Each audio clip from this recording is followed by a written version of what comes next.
ড্রাগসের বিরুদ্ধে কাছাড় পুলিশের অভিযান অব্যাহত। শিলচর শহরে পৃথক পৃথক অভিযান চালিয়ে প্রায় 1 কোটি টাকার মাদক বাজেয়াপ্ত করে পুলিশ। প্রথম অভিযান শিলচর ফাটক বাজার এলাকায়।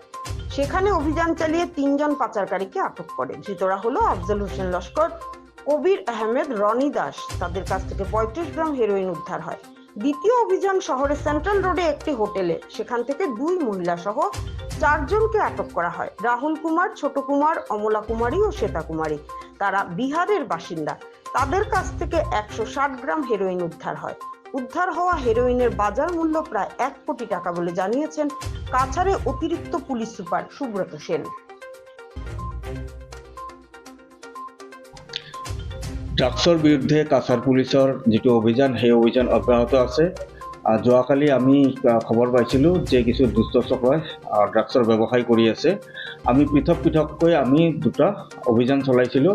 প্ৰথম অভিযান ৰাতিপুৱাৰ ভাগতে চলিছিল আৰু তাত 3জনকৈ ব্যক্তি আমি আটক কৰিবলৈ সক্ষম হৈছিলোঁ আৰু তেওঁলোকৰ পজিশ্যনৰ পৰা 100 ফাইল ছাছপেক্টেড হিৰ'ইন আমি জব্দ কৰিবলৈ সক্ষম হৈছোঁ, যিটোৰ ওজন আছিলে 35 গ্ৰাম। তাৰ লগতে এখন স্কুটি আৰু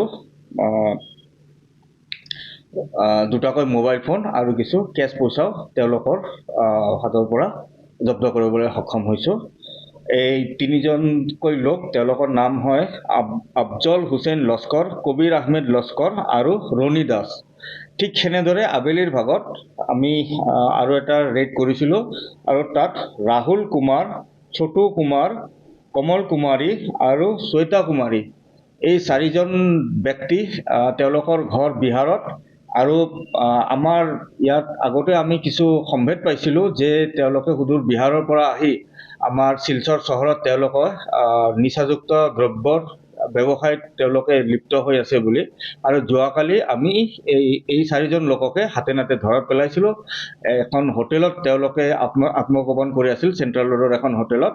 আৰু তেওঁলোকৰ পজিশ্যনৰ পৰা আমি 160 গ্ৰাম আমি ছাছপেক্টেড হিৰ'ইন আমি জব্দ কৰিবলৈ সক্ষম হৈছিলোঁ, যিটো তেওঁলোকে চাবোনৰ কেছত লুকুৱাই লৈ আহিছিলে।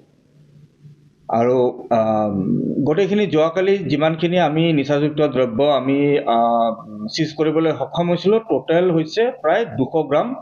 আৰু ইয়াত যদি